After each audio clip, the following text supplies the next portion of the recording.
Alrighty, this is my audience. This is my outline that I'm going to be using. Okay. I don't know how to. Can you see me? Yeah, I can see you. Okay.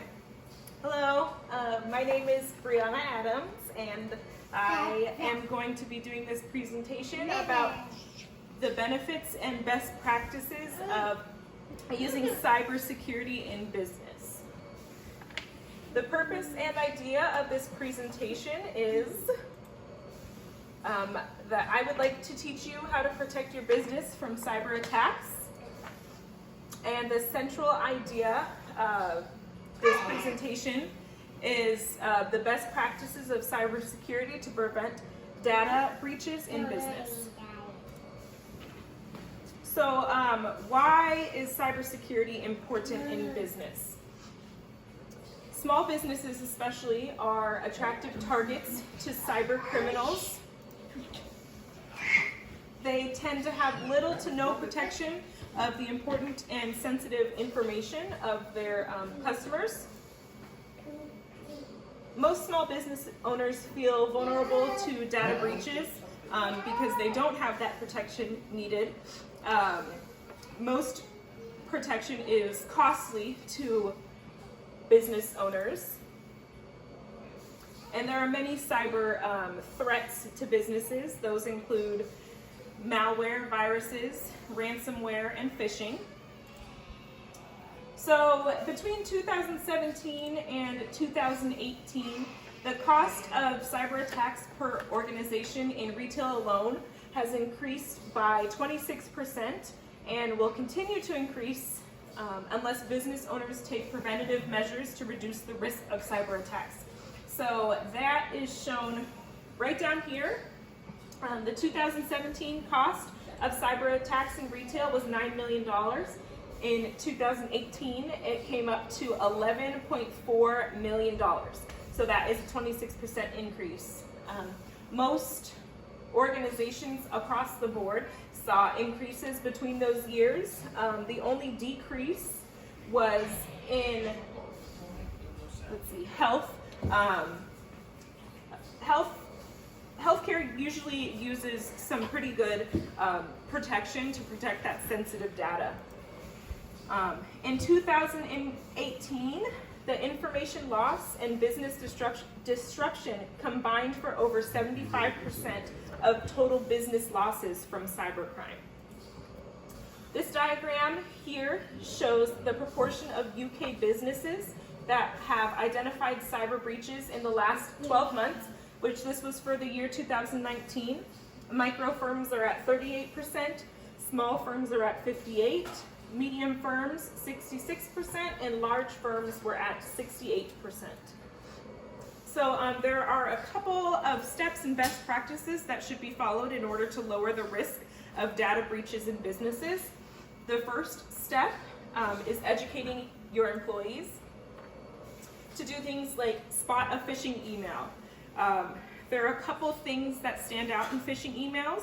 They are, the email might ask you to confirm personal information. The web and email address might not look genuine. It may contain the name of a legitimate company, although it's not legitimate. For example, it could be at mail.airbnb.work as opposed to at airbnb.com. It will be poorly written, so check for spelling or grammatical mistakes. There might be a suspicious attachment, or the message might be designed to make you panic. It might ask you to verify login information or say that an account of yours might have been compromised. Always use good browsing practices. Use HTTPS instead of HTTPs. Check for the HTTPS or a padlock icon in your browser's URL bar to verify that a site is secure before entering any personal information. Read all privacy policies, which is kind of a hassle sometimes, but you always want to make sure that you're aware of the policies of what you're signing. Websites that don't provide this information and their policies should generally be avoided. Turn on your browser's pop-up blocker. If it's disabled for a specific program, turn it back on as soon as the activity is complete. We want to educate our employees to avoid suspicious downloads, to create strong passwords. And there are a couple tips to create strong passwords. The more complex and more extended your passwords are, it is less likely that the hacker will use a brute force technique. So make sure your passwords are at least 10 characters. Use different types of characters, a mixture of lower and uppercase letters, symbols, and numbers. Do not use directly identifiable information like your address, phone number, or birth date. And use a word or phrase, but mix it with shortcuts, nicknames, and acronyms. So instead of using an A, use an @ sign, things like that. And we want to teach our employees how to always protect sensitive customer and vendor information. The second step is to use good cyber hygiene. So we always want to use an antivirus software. A couple examples of those are Kaspersky. That is one of the best. It's rated #1 as best overall. It can be a little pricey. Bitdefender Antivirus Plus is rated #2. It has strong protection for little money. And Norton 360 is rated #3 and has excellent malware protection. We always want to use secure networks. Ways we can do that is to use stronger encryption. We want to use some variant of WPA, which is a Wi-Fi protected access protection, either WPA or the newer WPA standard 2. We want to use a secure Wi-Fi password. Make sure that any password or passphrase that protects your Wi-Fi network is long and random so it can't be cracked. And we want to check for rogue Wi-Fi access points. They aren't your company's official Wi-Fi access points, but they're ones that employees might have brought in, or ones that hackers could have possibly brought in. We want to provide a separate network for our guests. Always hide your network name and use a firewall. Hardware firewalls provide the first line of defense against attacks coming from outside of the network.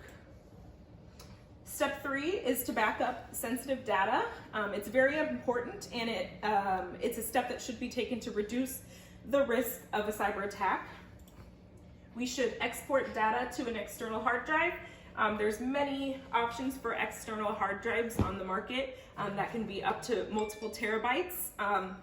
They can cost quite a bit of money, but they are easy to use and they are portable. We want to back up that data on a regular basis, whether that's weekly or monthly. Just depends on how big your business is and how much information you take in daily. That will determine how often you back it up. And then the access for those portable hard drives are only given to those employees that need to see that information. So we don't give access to all of the employees, just the ones that are required to use it. So in conclusion, the threat of cyber attacks is very prominent in business today. Many businesses have fallen victim to data breaches, and there seems to be no end in sight. The cost of cyber attacks has grown tremendously in the past 5, even 2 years. There are, however, some steps that can be followed to protect business from these cyber threats. Cyber attacks can be detrimental to every business, large or small, and should be prevented at all costs. So kind of to sum up the tips and tricks that were brought up in this presentation, always invest in an antivirus software, always educate your employees on the threats of cyber attacks, stay up to date on current forms of cybersecurity and any new threats that might be out there, practice good cyber hygiene, and always back up and protect sensitive information. Thank you. Okay. Don't stop it yet. Oh, sorry. And then here's my audience again.